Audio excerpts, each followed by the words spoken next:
Hoo Hoo Enterprises.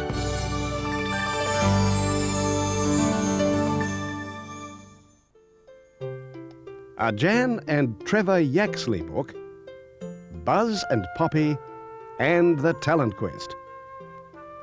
Story by Jim Mora and illustrated by Brent Chambers.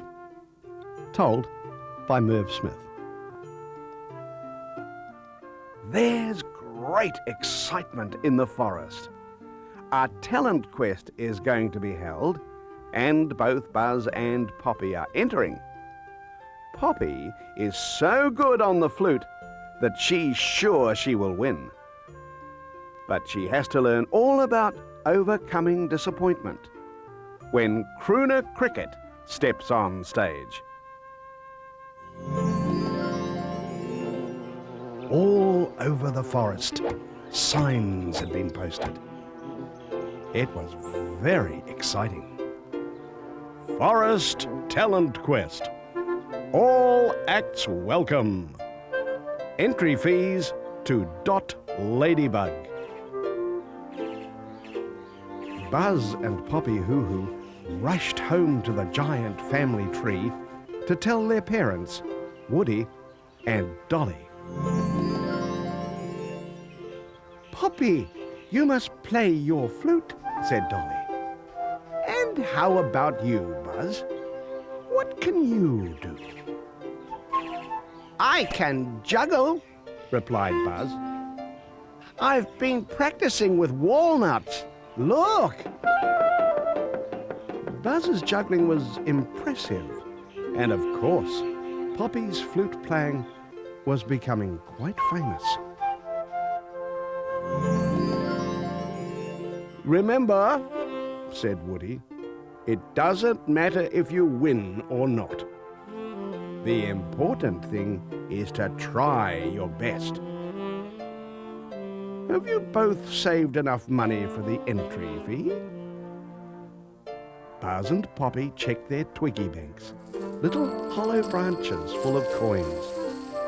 Yes, they had just enough.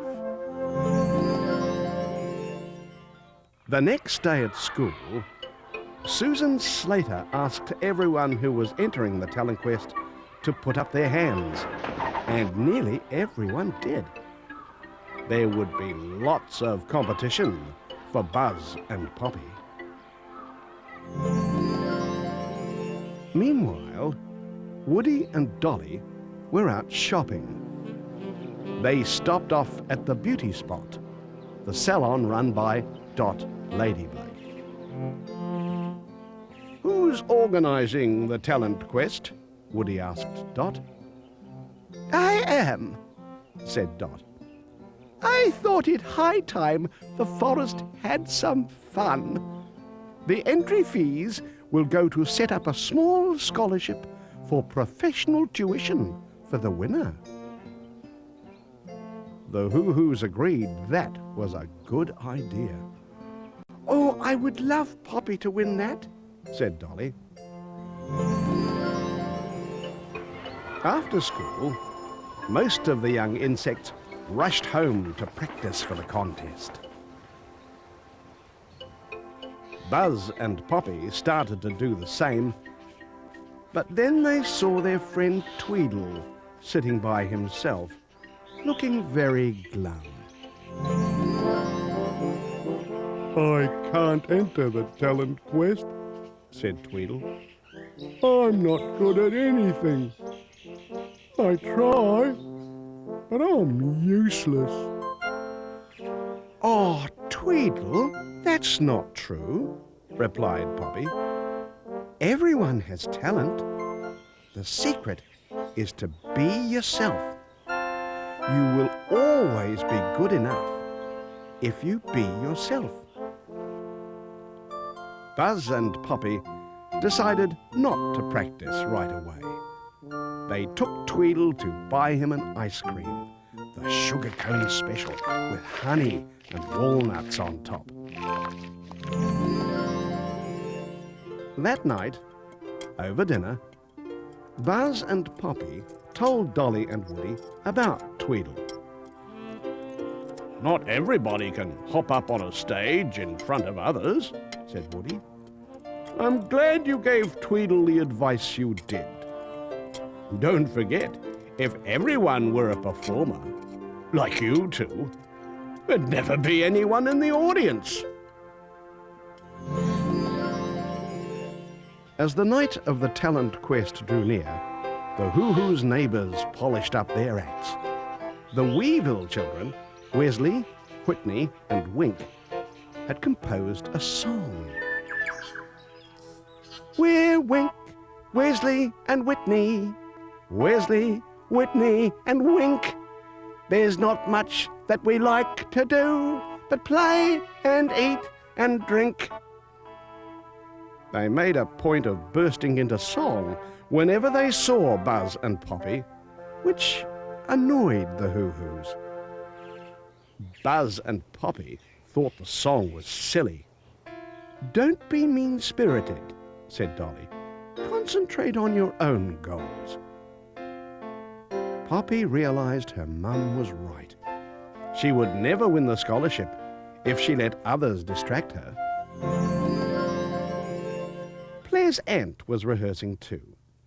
Buzz was especially keen to see this because he quite fancied Claire's.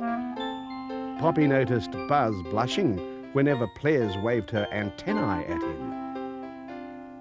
Her parents owned the fine Forest food store, and Claire's danced up the aisle and ended with a great leap over the counter, almost knocking over her dad, Axel. It's a new dance, said Claire's, called the Gallivant. Do you like it? Buzz nodded. He would have enjoyed watching Claire's do anything, even slurping a bowl of soup. The big night had arrived. A stage had been set up in the forest clearing, erected free by the staff of Elliot, Bigwig, Earwig. Elliot was a moss manufacturing magnate with his own factory. He had supervised the construction himself because his son Whirligig would be a contestant. He had also donated some good-looking prizes and a fine trophy. Behind the crowd sat the judges, Dot Ladybug, Millie Millipede, and Digger Worm. Digger and Millie weren't the best of friends because Millie was forever putting her feet down Digger's holes by mistake. She had so many feet, it was hard to know where they were all going at times. But tonight, Millie and Digger were nice and polite to each other. All three judges would hold up scorecards after each act. All around the clearing shone wonderful lights. The worms from Glowworm Grotto perched in the branches, gleaming in the night. Some had wrapped themselves in tinted paper so that they shone in different colours. It looked magical. But the backdrop behind the stage was even more spectacular. Silky Spider had spun a vast web between two tall rimu trees. And as the Hoo-Hoos arrived, she was just adding the finishing touch. Luminous paint dripping down the strands of the web, creating the effect of a slow, glowing waterfall. Oh, it'll be an enchanting night, said Dolly. It was. Everyone excelled themselves. Buzz was a bit dismayed to see that Whirligig Earwig had also chosen juggling. He was tossing 3 painted eggs in the air. Drop one, whispered Buzz to himself. But Whirligig didn't. He was very good. The judges scored him 6, 6 and 8, a total of 20. Tweedle had been asked to be Master of Ceremonies and was discovering that he could make people laugh. One of his jokes was, "How many cockroaches will knock on your front door? Only one. The others will be sneaking through the back door into your pantry." The crowd liked that one. Then Tweedle introduced the Weevils. He called them Wesley, Whitney and Stink by mistake. Tweedle was used to calling Wink Stink at school because Wink was always teasing and pinching him. Tweedle was very embarrassed, but everyone chuckled. The Weevils sang their song, but Wink got flustered and forgot the words. The judging card showed 4, 5, and 4. At last, it was Buzz's turn. He was very nervous. The crowd waited, but Buzz had nothing in his hands. Suddenly, 3 gleaming balls appeared out of the darkness. Buzz caught them and began to juggle. The crowd cheered. Buzz had arranged with the glowworms to make the balls glow and then throw them to him. Unfortunately, Buzz glimpsed Claire's ant watching from the wings and lost his concentration. The balls tumbled. "Ah!" went the crowd. "Bad luck." Dot and Digger each gave Buzz 7, but Millie only scored him a 5. He had a total of 19, one less than Whirligig. Claire's aunt's dance was pretty, and she was followed by a number of other acts. None of them scored more than 20 from the judges. Then Tweedle announced that there were only 2 performances left. "And now," He said, please put your hands together and wave your feelers for Poppy Hoo-Hoo." Dolly and Woody hugged each other. Poppy wore a lovely patchwork shawl Dolly had made her, and white playing gloves. She began very softly, a few gentle notes that the crowd could hardly hear. And then her melody became stronger and stronger. It was a wonderful tune. To the audience, it sounded like love and happiness and the deep contentment of good friends gathered together. Baby Sister Snobbly hummed along softly. She knew the tune well because Poppy had practiced it so much. As Poppy's tune reached its climax, Mona Moth and her family fluttered into the light and began to dance to the flute, swaying above the audience and throwing down rose petals. The crowd went wild. "Oh, she's won! Our darling's won!" cried Dolly. Everyone turned to look at the judges. And yes, the card showed 3 8s. Poppy had scored 24. But there was still one performer to come. Crooner Cricket. Crooner was terribly handsome, and his voice was sublime. Tonight, he had chosen a song the insects were very proud of, Salute to the Forest. He began. "In every rustling branch I hear the forest call to me. and every murmur of the stream is like a symphony. In every insect's face I see the smile of a friend. Whenever I come home again, I'm at my journey's end. The crowd sang along, and above their voices, a beautiful high soprano joined in. Gloria Glowworm, the queen of Glowworm Grotto, came on stage. Together, they were sensational. There was yelling and stamping, whistling and hooting. The judging panel took a long time to announce the result. 2 8s and a 9. Crooner had won the talent quest. Dolly and Woody embraced Buzz and Poppy. Buzz, your idea to use the glowing balls was very clever, said Woody. And you were fabulous, darling, Dolly told Poppy. We're so proud. It doesn't matter you didn't win.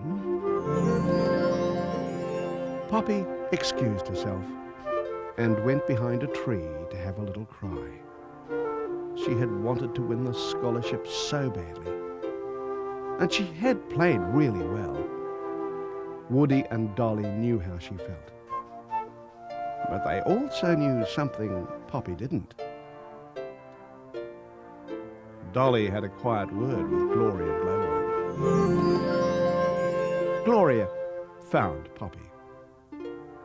"I'm sorry, Gloria," exclaimed Poppy. "I'm very happy for you and Crooner Cricket because you were wonderful. But I tried so hard. I wanted to win that scholarship so much. I could see myself on stage in a famous concert hall with everyone coming just to hear me play." "If it will help," replied Gloria, "let me tell you something. You know, everyone loves Crooner. He seems to have so much talent, and it looks like he lives a charmed life. But Crooner is an orphan. He never knew his mum and dad. The Crickets he lives with are not his real family. So you see, Crooner also wanted to win very much. He has never felt equal to the other insects with families. Tonight is the proudest moment of his life." Poppy felt ashamed. She went to find Crooner to congratulate him.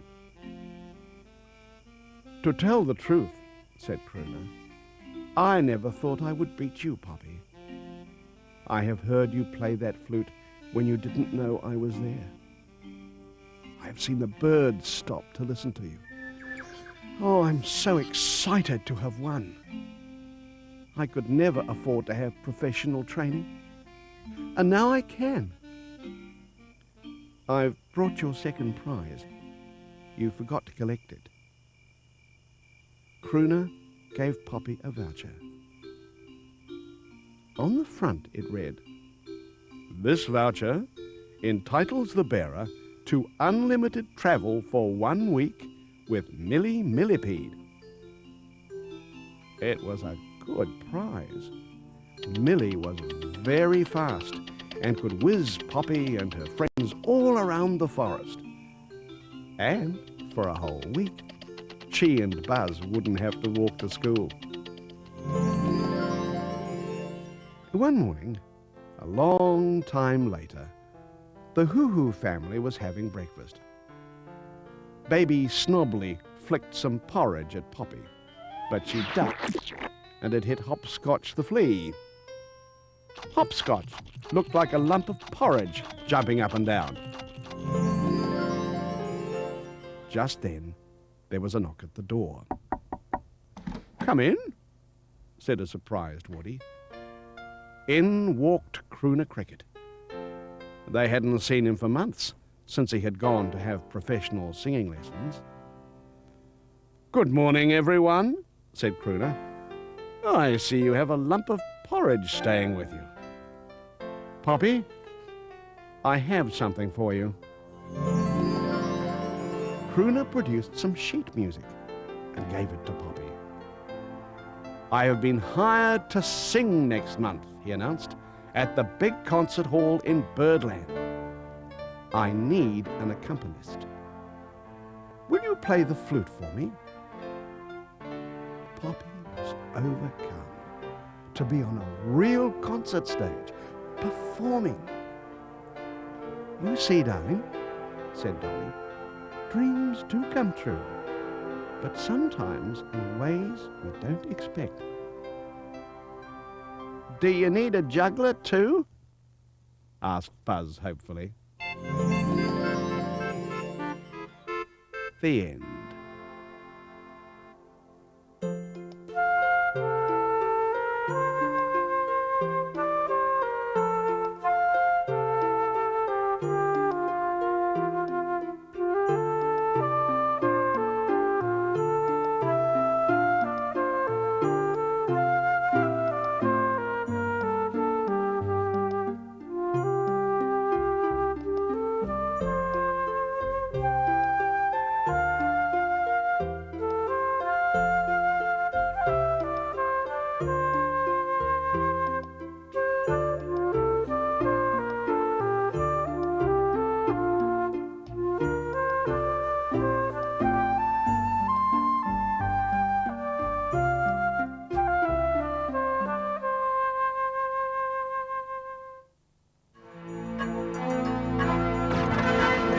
Journey to a land of delight and surprise in this never-to-be-forgotten original story, Adventures in a Faraway Land. In the roots of a giant kauri tree live the hoo-hoo bugs and their family. There's adventures and we're fun, bugs.